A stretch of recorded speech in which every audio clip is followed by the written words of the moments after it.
오늘 하세나 본문은 마태복음 23장 1절에서 12절까지의 말씀입니다. 그때 예수께서 무리와 제자들에게 말씀하셨다. 율법학자들과 바리새파 사람들은 모세의 자리에 앉은 사람들이다.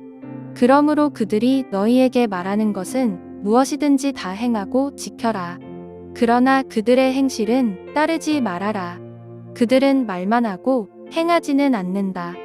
그들은 지기 힘든 무거운 짐을 묶어서 남의 어깨에 지우지만 자기들은 그 짐을 나르는 데에 손가락 하나도 까딱하려고 하지 않는다. 그들이 하는 모든 일은 사람들에게 보이려고 하는 것이다. 그들은 경문곽을 크게 만들어서 차고 다니고 옷수를 길게 늘어뜨린다. 그리고 잔치에서는 윗자리에, 회당에서는 높은 자리에 앉기를 좋아하며 장터에서 인사받기와 사람들에게 랍비라고 불리기를 좋아한다. 그러나 너희는 랍비라는 호칭을 듣지 말아라. 너희의 선생은 한 분뿐이요 너희는 모두 형제 자매들이다.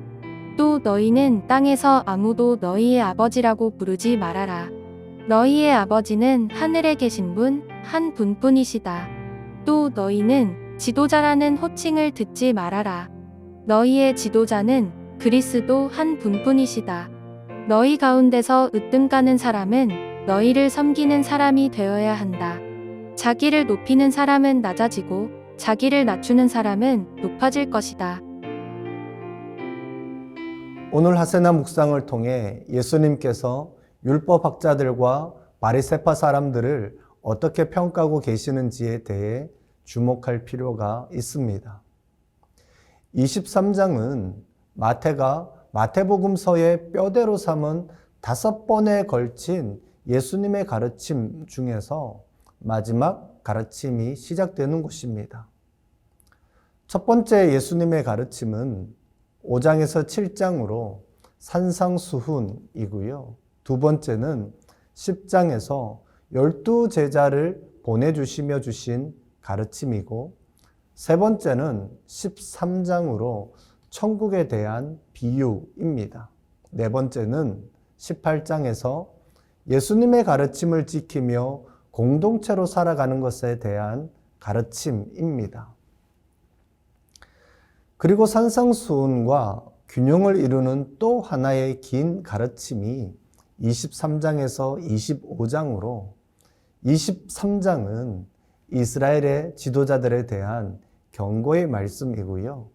24장에서 25장은 역사의 마지막 날에 있을 왕의 귀환에 관한 5개의 비유입니다. 산상수훈처럼 오늘 메시지도 제자들과 무리에게 똑같이 전달됩니다. 그리고 바리새파 사람들에 대한 경고는 5장에 있는 제자들에 대한 팔복과 의도적인 대비를 이루고 있다는 것도 볼 수 있습니다. 신약학자인 톰 라이트는 이러한 구성을 통해 마태는 우리가 예수님을 모세와 같은 존재로, 모세보다 더 모세 같은 존재로 보아야 한다라고 말합니다.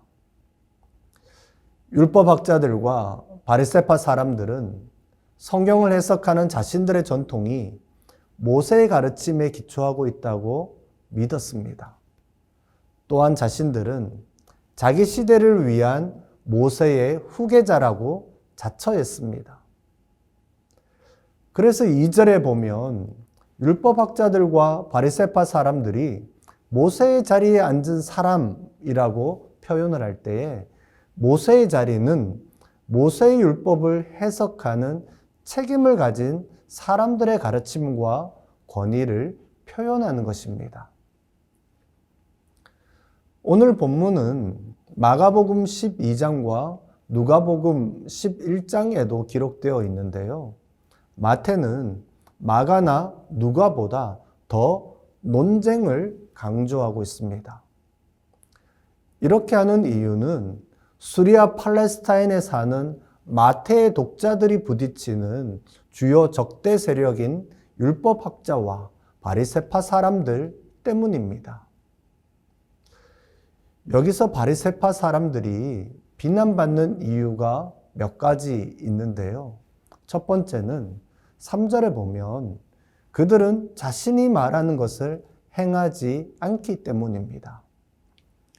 둘째는 4절에 다른 사람들에게는 해야 할 일을 그토록 잘 가르쳐주는 율법학자들이 정작 자신들은 그 짐을 지려고 하지 않는다라는 것이 예수님의 지적입니다. 세 번째는 5절에 그들이 하는 모든 일은 사람들에게 보이려고 하는 것이었습니다. 그래서 기도문이 들어있는 상자, 즉 경문곽을 크게 만들어서 차고 다녔습니다.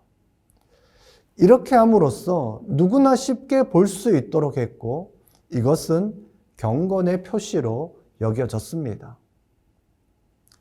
이러한 모습은 바리새파 사람들이 모세가 하는 말을 제대로 이해하지 못했다라는 것을 보여주는 것입니다.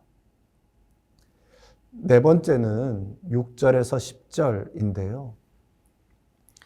그들은 높은 자리에 앉기를 좋아하고 존경받는 것을 매우 좋아했습니다. 특히 9절에 보면 너희는 땅에서 아무도 너희의 아버지라고 부르지 말아라 라고 주님이 말씀하시는데요.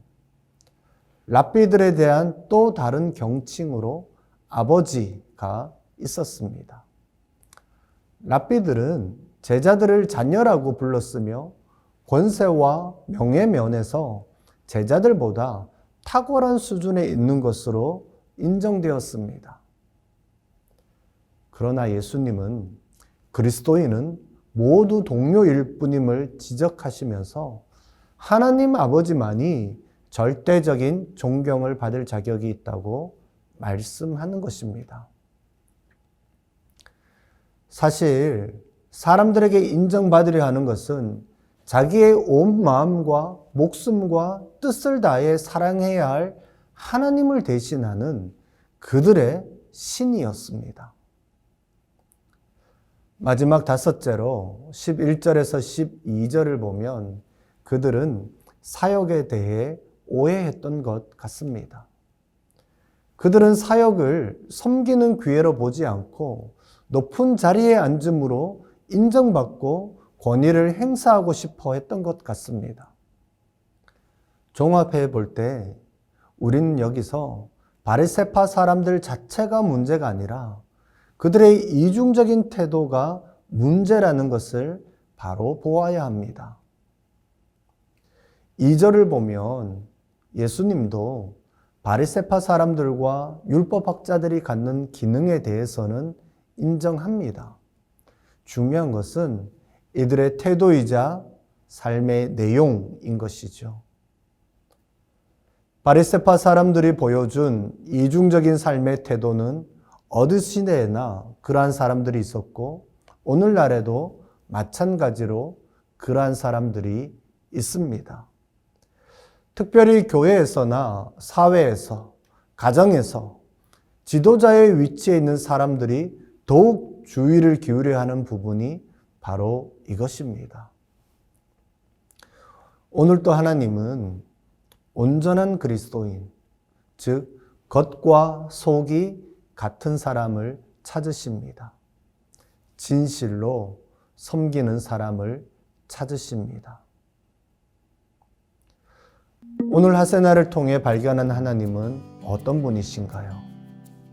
세상은 어떤 모습인가요? 그렇다면 오늘 나는 어떤 모습이어야 할까요?